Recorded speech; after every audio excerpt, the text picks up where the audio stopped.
found me in the hallway and said, yeah, it's cancer. It's lymphoma, anaplastic large cell lymphoma. Which means it was running between his brain and his spine. It was going up and down. Never seen in a child. They said they were going to cut his head open and do an Meyer reservoir and all this, and they were going to, do this right away. That's where I decided, okay, let me find out that 2 and 2 equals 4. Let me find out what type of cancer he has, what type of treatments are available, what has been involved. So we put the brakes on.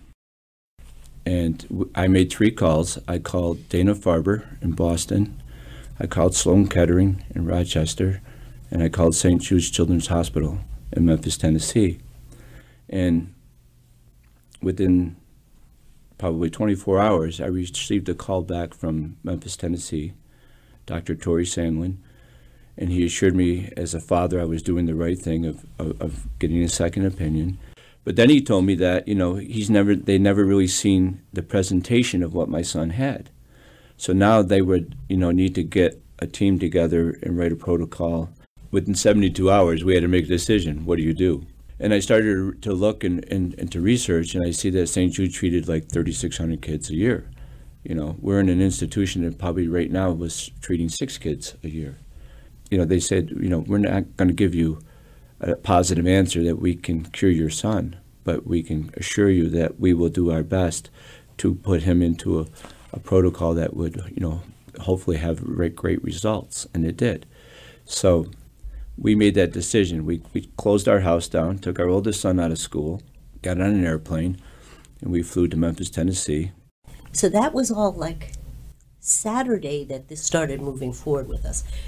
Monday night, we had tickets to St. Jude for our family, paid for by St. Jude. Finally get to St. Jude, you walk in, tell me how you feel. You know what my first thought was, and I'm going to cry when I say it, is why is everybody smiling? Why do people look happy here when they have this horrible experience that I have? And it's because they had hope.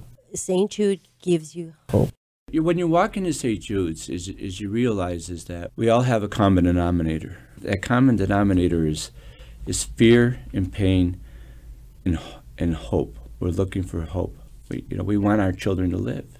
And I guess what I felt was like, thank you, thank you, Danny Thomas, for being a man who made a difference, and is making an incredible difference. I knew of St. Jude. Our parents have given to St. Jude's for years, you know what I mean? Because they believed in what they saw. I mean, and here I am living it. They are, I don't like to say it like this, but they are a leader, you know what I mean? And when you're in a culture like this, and you need somebody who faces those battles on a different level, and that's what they do. The beauty I found out about it after the end was that they share everything they create to all the other hospitals in the world, and that's powerful. Right. They strongly support the whole family. So they help you get into the Ronald McDonald House or the Target House, and they help you get outside. Like when Right. he has good days, you can go anywhere. They provide trips for you to go see different parts of Memphis. We went to the pyramid.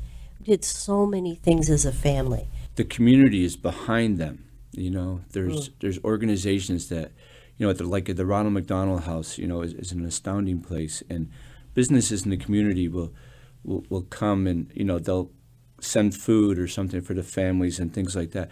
We met a couple who came all the way from Mississippi once a month with their own personal vehicle with Tyson chicken, and would do a barbecue in the backyard for the Ronald McDonald people and offer prayer for the parents and the children if they wanted it. And they've been doing this for years and years and years and years.